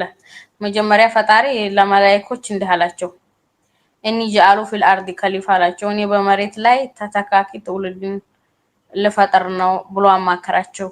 ለምንድን ነው የምትፈጥረው? እንደ በፊቶቹ እንደ ጅኖች መሬትን የሚበክሉ ትፈጥራለህ አለ። እኒ ዓለሙ ማላት ዓለሙን አለ አላህ፣ እኔ የማውቀውን እናንተ አታውቁም አላቸው። መጀመሪያ አደምን ከመፍጠሩ በፊት ነው ለመላእክቶች እንደሚፈጥረውና በፈጠርኩት ጊዜም እንድትሰግዱለት የክብር ስግደት ብሎ የነበረው ለመላእክቶቹ ስገዱለት አላቸው። 7 ላይ አለ ነው እንዳለ ሙሉ ቀደም ሙሉ ነው ኖ 30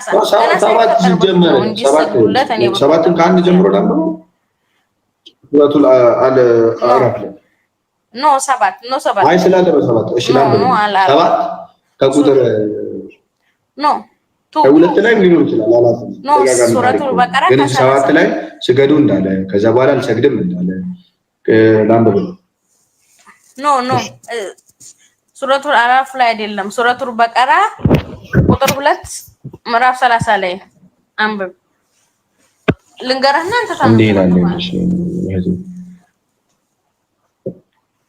ከ30 ጀምረ እሺ እንዴ ይላል። ያ የኔ ላሳይ 7 ላይ ያለው በምድርም ላይ በእርግጥ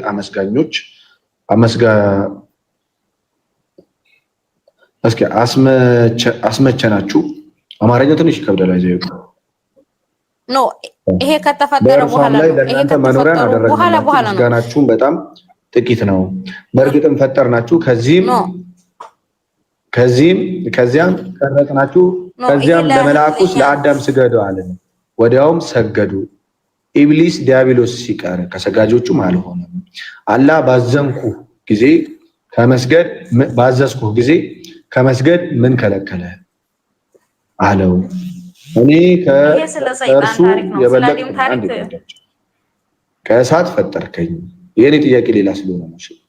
እርሱ ግን ከጭቃ ፈጠርከው አለ። ከእርሷ ውረድ፣ በእርሷ ውስጥ ልትኮራ አይገባህምና ውጣም፣ አንተ ከወራዶቹ ነህና አለው። እስከሚቀሰቀሱበት ቀን ድረስ አቆየኝ አለ። አንተ ከሚቆዩት ነህ አለው። ስለ አጠመምከኝም ለእነርሱ በቀጥተኛው መንገድ ላይ በእርግጥ እቀመጥባቸዋለሁ። ሴጣን ምን እያለው ነው? አንተ ስላጠመምከኝ በቀጥተኛው መንገድ ላይ እቀመጥባቸዋለሁ አለ። ከዚያም ከበስተፊቶቻቸው ከኋሎቻቸውም ቀጥተኞቻቸውም ከግራዎቻቸውም በእርግጥ እመጣባቸዋለሁ።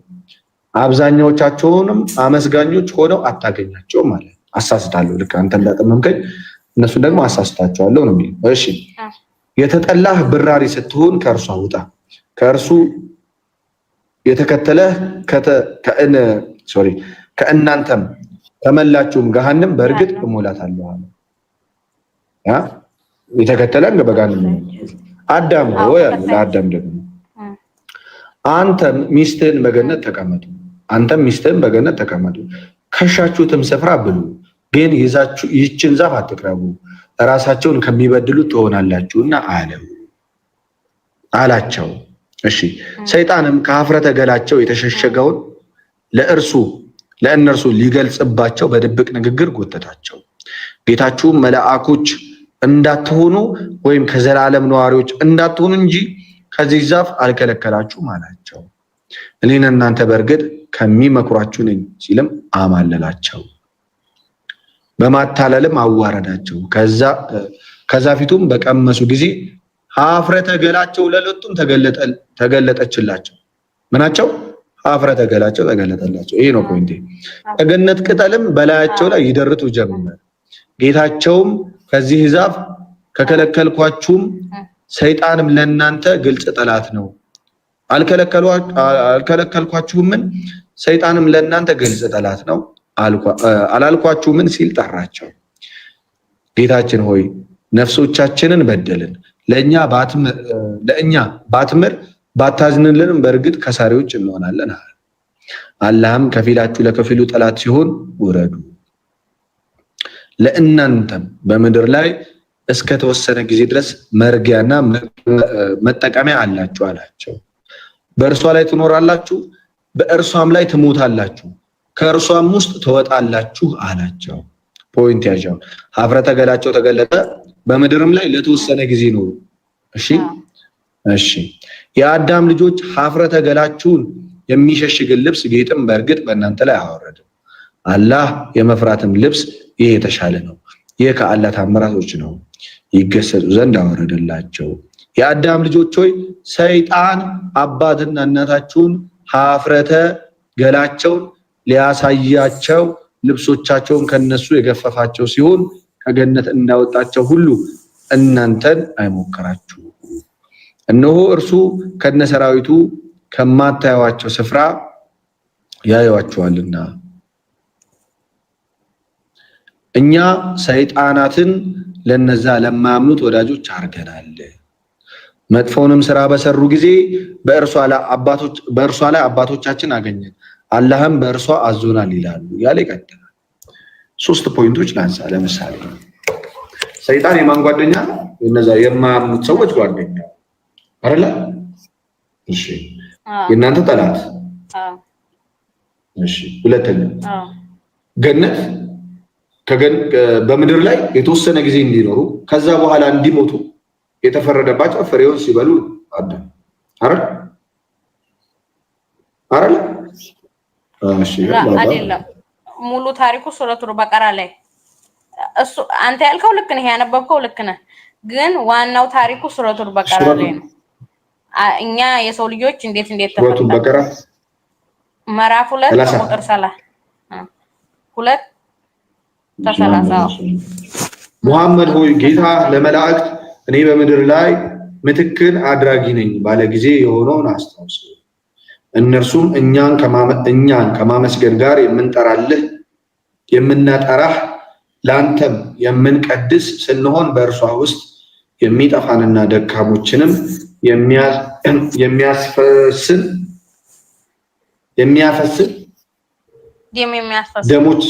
የሚያጠፋና ደሞችንም የሚያፈስን ታደርጋለህን? አላህ እኔ የማታውቁትን ነገር አውቃለሁ። አዎ አሁን እዚህ የሰው ልጅ አፈጣጠር መሬት ላይ ነው። ለመሬት ተተኪ አድርጎ የፈጠራቸው እኮ እሱማ ለፈጠር ነው ብሎ አማከረ። ይሄ በነገራችን ላይ ገነት ላይ ያለው ለአዴምና ለእናታችን አላባታችን ፈተና ነው። ያ ፈተና አውቆ ለእናትና ለአባታችን ብቻ ከገነት ለማባረር ነው እንዲወጡ ሳይሆን እንዲወጡ። እሺ እነሱ ተፈተኑ ወደቁ። አንቺ ተፈተነሻል መቼ? አዎ ሄድልኝ ሱረቱል ሙልክ ምዕራፍ 67 ተቆጥራ ጀምረህ አንብብልኝ። ተባረከ الذي بيده الملك ሚላል الذي هلك ሞትና ያ ንግስና በእጁ የሆነው አምላክ ችሮታው በዛ፣ እሱም በነገር ሁሉ ላይ ቻይ ነው። ያ የትኛችሁ ስራው ይበልጥ ያማረ መሆኑን ሊሞክራችሁ ሞትና ህይወትን የፈጠረው ነው። እርሱም አሸናፊው መሐሪው ነው። እሺ እንቀጥል። ያ 7 ሰማያት የተነባበሩ ሆኖ የፈጠረ ነው። በአልረህማን አፈጣጠር ውስጥ ማንም መዛነፍ አይታየም። አይንህንም መልስ ከስንጥቆች አንዳችን አመሰግናለሁ። እሺ ከዚያም ብዙ ጊዜ አይንህን መላልስ አይንህ ተዋርዶ እሱ የደመነ ሆኖ ወደ አንተ ይመልሳል። እሺ ህይወትና ሞትን የፈጠረው ፈጣሪ ሊፈትነን ነው። የትኛችን መልካም ስራ ልንሰራ ነው? እሺ ለማን አሁን የኔ ጥያቄ ለአዳም የተሰጠው እድል ለአንቺ ተሰጠ ወይ?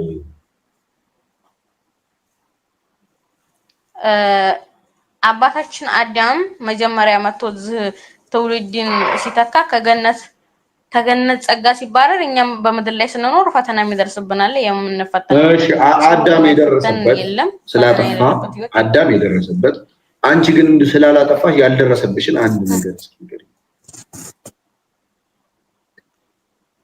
ኖ አዳም ለራሱ ተፈተነ። ከአዳም ዘር አይደለም እኛ የወረሰው። አይወረሳቸው ፈጣሪ ለመሬት ነው የፈጠረው። አዳም ስለበደለ የሆነው አንቺ ግን ስላልበደልሽ ያልሽው አንድ ልዩነት ንገሪኝ ነው የምትጠይቀው። ኖ አዳምም የራሱ የቻለ ፈተና ነው። እኔም የራሱ አዳም የተፈጠረው አዳም መሬት መጣን አንልም እኛ። እሺ ከገነት ወጥቶ ደግሞ ምድር ላይ አንቺ የምትፈተኙ ፈተና ተፈትኗል ኖሯል።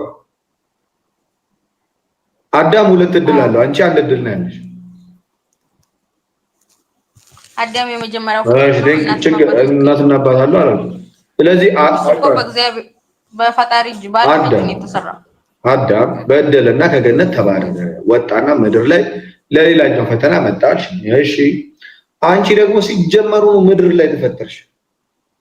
ስለዚህ የአዳም አንደኛው እድል አልተሰጠሽም፣ ለአዳም የተሰጠው እድል ማለት ነው። ቆይ እስቲ ሱረቱል በቀራን አንብበህ ከ30 እስከ 35 ባለው ጨርስልኝ። እኛን የፈጠረን ለመሬት ነው። አዳምን ገነት ፈጠረውና አንቺ ሲፈጥርሽ ከአዳም አይደል የፈጠረሽ? ከአዳም እንደተወለደ የኔ ጥያቄ እኮ አዳም በድሉ ፍሬዋን በልቶ የሆነውን ነገር እንዳለ አንቺ ሆነሻል። አዎ እኔ ሆኛለሁ። ስለዚህ ምንድነው ልዩነታችሁ ያልኩሽ ነው።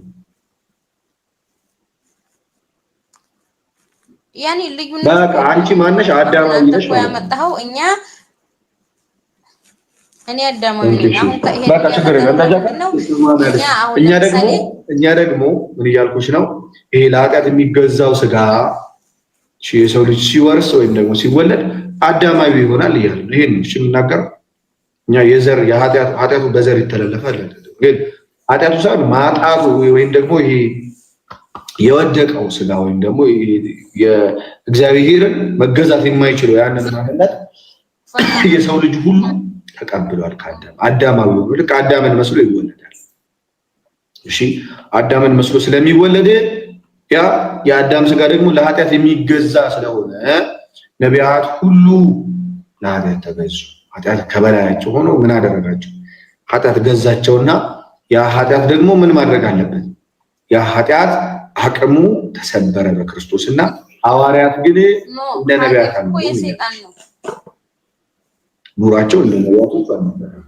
ኃጢአት ኖ በነገራችን ላይ ደረጃ አላቸው ነቢያት። ጽድቅ እኮ በእናንተ ነው አሱ እሺ። አሁን ይልሽ በእናንተና በእኛ የሚለው ለይልኝ። እሺ አሁን በአይሁድም በእኛም አይታወቅም። ያው አንቺ የምታወሩት ጽድቃቸው ጻድቅ ናቸው።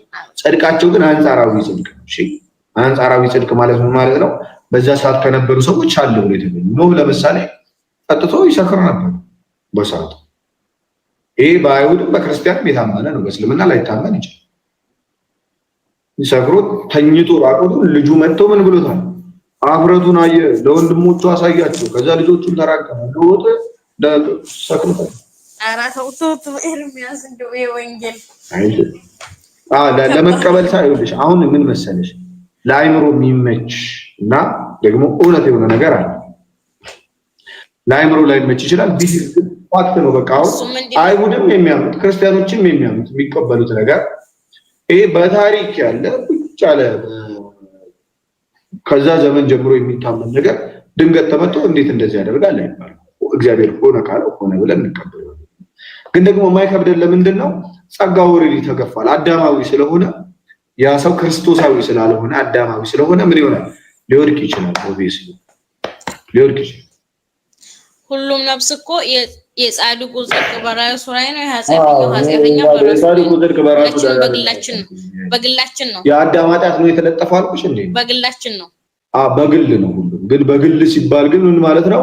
እግዚአብሔር ያዳማው ስጋ አልከኛ ያዳማው በግል ማለት ነው። ለምሳሌ አንቺ መሳሪያ ወይም ደግሞ ስልክሽን ተነጥቀሽ ስልክሽን ከተነጠቅሽ በኋላ ቲክቶክ ላይ ግቢ ብትበይ ትገቢያለሽ እንዴ?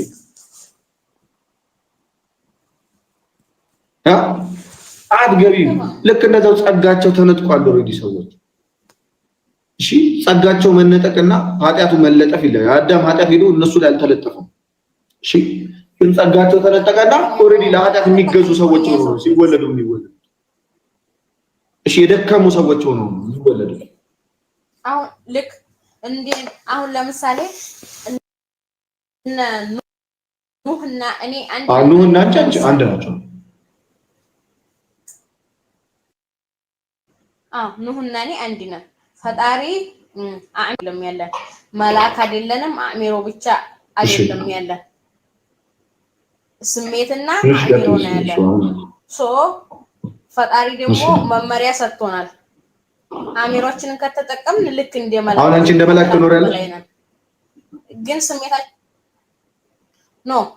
ለምሳሌ በእስልምና እንደ መልአክ ይኖራል ወይም እንደ መልአክ የኖረ ወይም ደግሞ ፍጹም ሆኖ የኖረ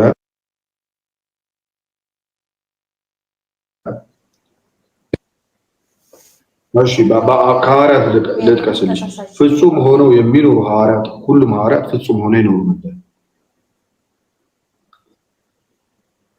በነቢያት ሁሉ በእስልምና ውስጥ እስከ አንድ ሰው እንደኔ ኃጢአት ራሱ አይሰራም። ከሙሐመድ ጀምሮ ማለት ነው። ከሙሐመድ ጀምሮ እስከ አንቺ ድረስ ፍጹም የነበረ እግዚአብሔርን የመሰለ ፍጹም የነበረ አንድ ሰው እሳቸውንም ማለት ትቻለሽ። ያው ከዛ ማስረጃ እያወጣን እንነጋገራለን። ፍጹም ፈጣሪን አየሽ አይደል? ፍጹምና አያገኙም። ኃጢአት ይሰሩ ነበር፣ ይወድቁ ነበር። ለምሳሌ አንድ ሰው አንቺ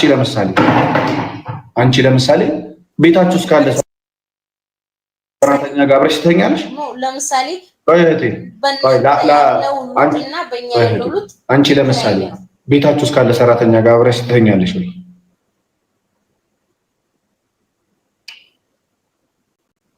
ትተኛለሽ? ሳታገቢ ማለት ነው። ሳትጋቢ ምን ሳትይ በቃ ኤርሚያስ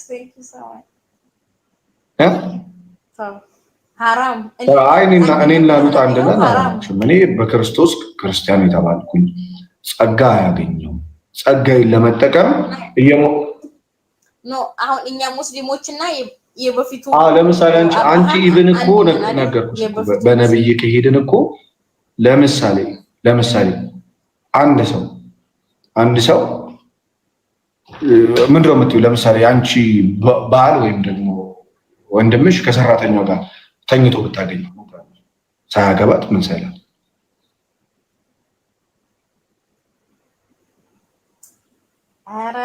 በነቢያት ታሪክ ውስጥ ይሄ ነገር ቢገኝስ ሊያረጉ ይችላል? እኔ አህዛቢቱ ማለት ነው በአንተ ፊት ለምሳሌ እኔ አህዛቢቱ እኔ ሙስሊሚቱ ይሄ ነው። ስለዚህ ከነቢያት በአንቺ ማስረጃ ካሳየሽ እንደዛ ያደረገ ከሰራተኛው ጋር ይተኛል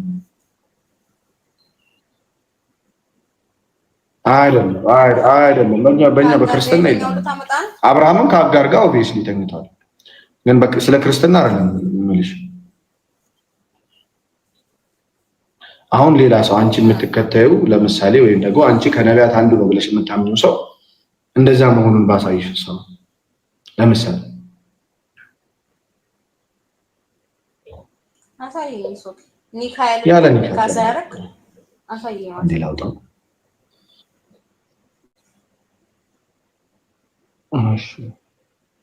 ሱረቱል ስንት ላይ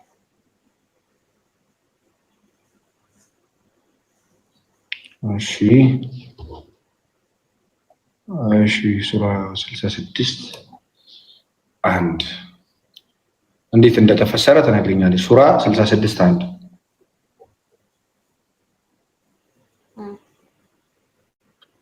ሌላ አንተ ነብዩ ሆይ አላህ ለአንተ የፈቀደልህን ነገር ሚስቶችህን ማስወደድን የምትፈልግ ስትሆን በአንተ ላይ ለምን እርም ታደርጋለህ?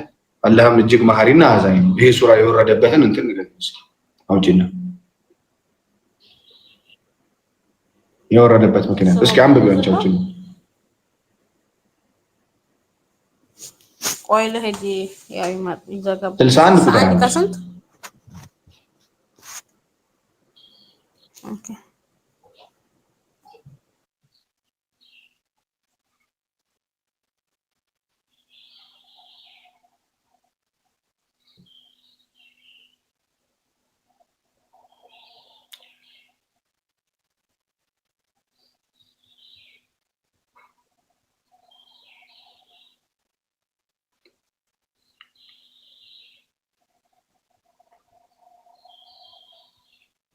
በውስጥ ያሶፋት ላይ ያለው እኮ ሌላ ነው የሚለው። እሺ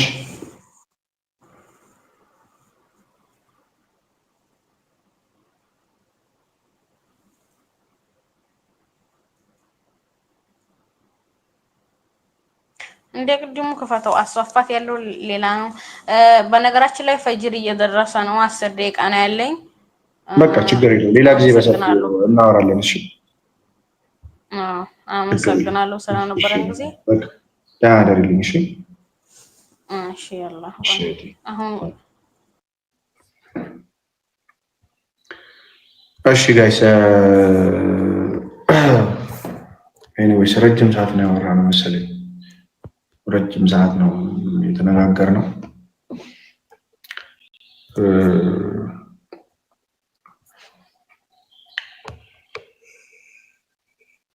ኤኒዌይስ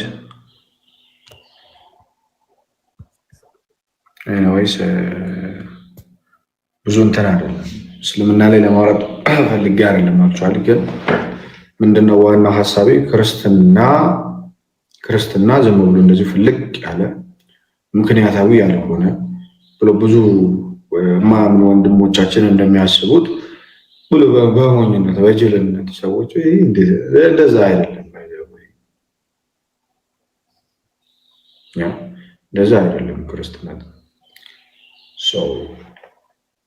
ያን ለማሳየት ነው እየሞከርኩ የነበረው። እሺ ያን ለማሳየት ነው እየሞከርኩ የነበረው። ይሄ በቃ ሊታወቅ ይገባል። ሰዎች እስልምናም እንደዛ ነው ብዬ አላምንም። ሰዎች ዝም ብሎ ሞኝ ሆኖ የሚከተሉት እምነት ነው ብዬ አላምንም። እሺ እስልምናም እንደ እስልምና ሰዎች የሚከተሉበት ምክንያት ይኖራቸዋል። የኛ ግን ምክንያታችን ምንድነው? በሐዋርያት መሰረት ላይ ተመስርቶ በክርስቶስ የጸና በነቢያት ደግሞ ድጋሚ የተነገረ የተሰበከ ነው። እሺ ይዘድን ናስኪ ገባ ወንድ ልጅ ያመለከ ያንተ አምላክ ሴት ነች እንዴ? ሴት ነች አምላክ? ይሄ ነው እኮ ችግራቸው። ሴት ነች እና ያንተ አምላክ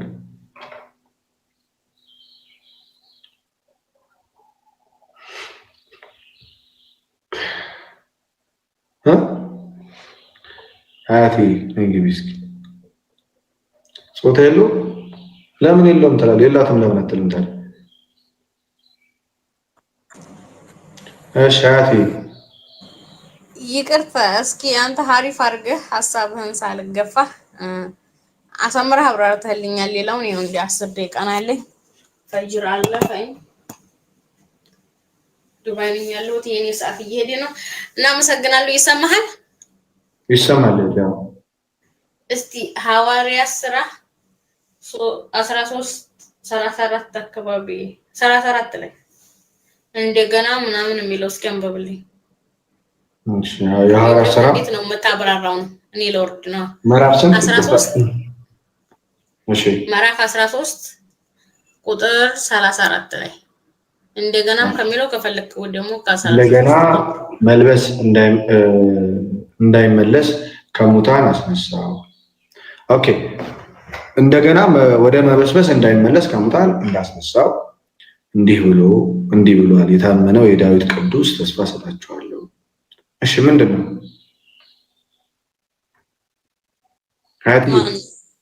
ስለ ጌታ ነው፣ ስለ ኢየሱስ ነው። ተነስቷል ኢየሱስ እያለ መበስበስን አላየም፣ አልበሰበሰም። ዳዊት ለምሳሌ ተናግሯል። ያ ብሎ ተናገረ። ቅዱስህን መበስበስ ያይ ዘንድ አልሰጠውም ብሏል። ስለዚህ ይሄ ቅዱስ ምን አልሆነም? አልበሰበሰም፣ በመቃብር እግዚአብሔር አስነስቶታል ይላል። እናምናለን። ኦኬ እሺ፣ እንደዚህ ከሆነ ጥሩ ነው። ማን ያስነሳው? እግዚአብሔር አስነስቶታል።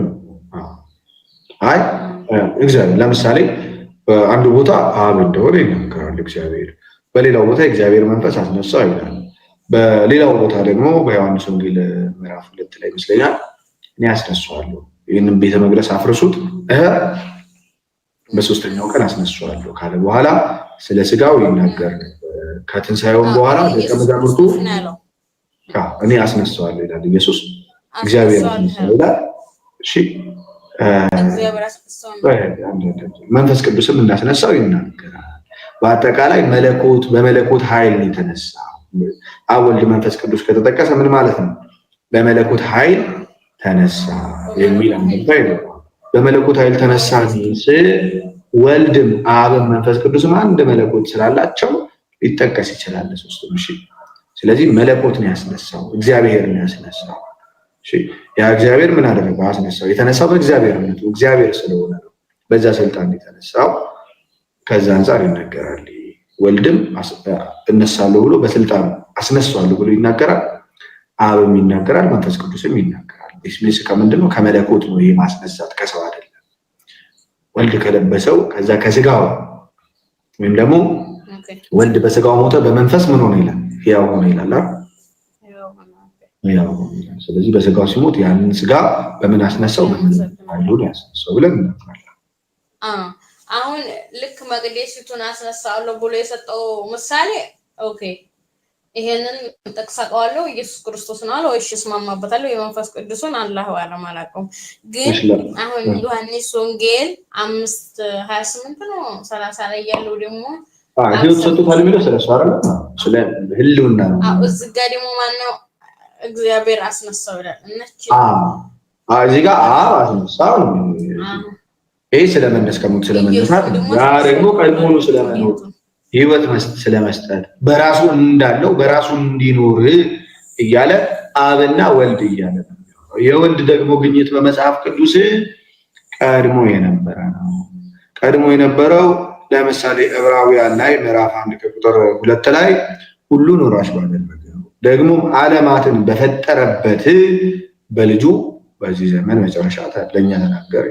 ይሄ ልጁ ወይም ደግሞ ወልድ የነበረው ቀድሞ እግዚአብሔር የነበረ ነው። እሺ እግዚአብሔር የነበረ ነው ኢየሱስ። ስለዚህ እግዚአብሔር የነበረ ስለሆነ ስለዛ ነው የሚያወራው እዛ ጋር። እዚህ ጋር ደግሞ የሚያወራው ከሞት ስለመነሳት። ከሞት ያስነሳው ማን ነው ብለን እናምናለን? ያ መለኮት ነው፣ እግዚአብሔር ነው ከሞት ያስነሳው። ጌታ ኢየሱስ ክርስቶስ በሰውነት ሲኖር ደግሞ በቃሽ። ኦኬ አመሰግናለሁ። ሌላ ቀን ኢንሻአላህ እመጣለሁ። ቀጣይ ቴንክ ዩ ሶ ማች። እሺ ዳዳሪ እንደዚህ ስርዓት ይኖራችሁ። አንዳንድ ኮሜንት መስፉ ሰዎች ባይዘው ይመስላል ተው የወሎ ልጅ ነኝ የባቴዋ ወይ ከንፈር የደረቀ አሁን በቃ